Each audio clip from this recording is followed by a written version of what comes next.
Halo.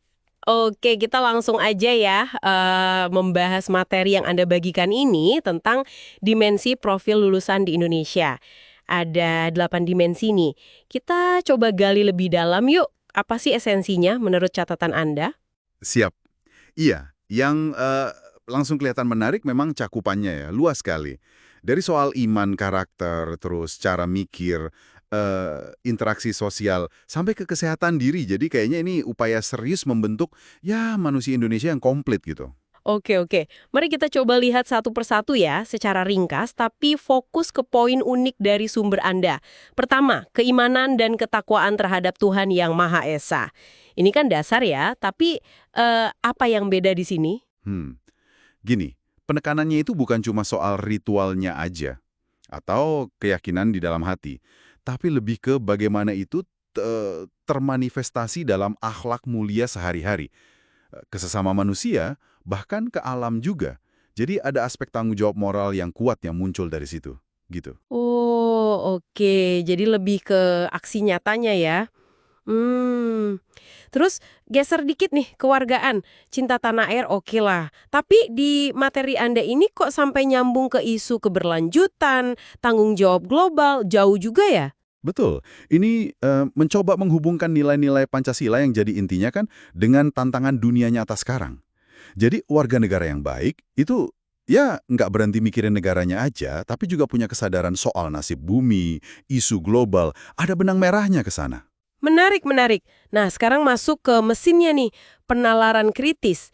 Ini kan lebih dari sekedar logis ya. Saya baca sekilas di catatan Anda, ada disebut soal mengenali bias. Itu gimana? Persis, jadi bukan cuma bisa analisis informasi secara objektif, tapi juga kemampuan buat refleksi ke proses berpikir diri sendiri. Semacam bertanya, kenapa ya saya mikir begini? Atau ini argumen ada biasnya nggak ya? Sumber Anda menyoroti ini penting banget, apalagi di zaman sekarang. Informasi kan banyak banget. Nah, iya ya. Sebelahnya, kreativitas.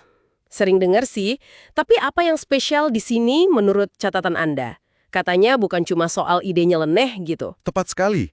Fokusnya tuh bukan cuma di banyaknya ide aja, tapi lebih ke kemampuan mengembangkan ide itu jadi sesuatu yang original, punya makna, dan yang penting punya dampak positif. Jadi ada unsur kebermanfaatan dan nilai tambahnya gitu, bukan asal beda. Oke, dari mikir sendiri, sekarang kerja bareng, kolaborasi, gotong royong, ya oke. Tapi kok kayaknya materi Anda menekankan soal harmoni gitu ya? Padahal kan kerja bareng sering beda pendapat. Harmoni di sini kayaknya bukan berarti harus selalu sepakat atau nggak ada konflik ya.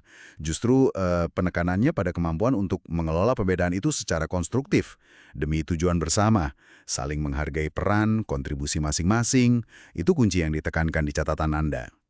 Oke, oke, paham. Lanjut ya, ke kemandirian. Ini penting nih kayaknya. Bukan cuma soal nggak nyusahin orang, tapi jadi pembelajar sepanjang hayat.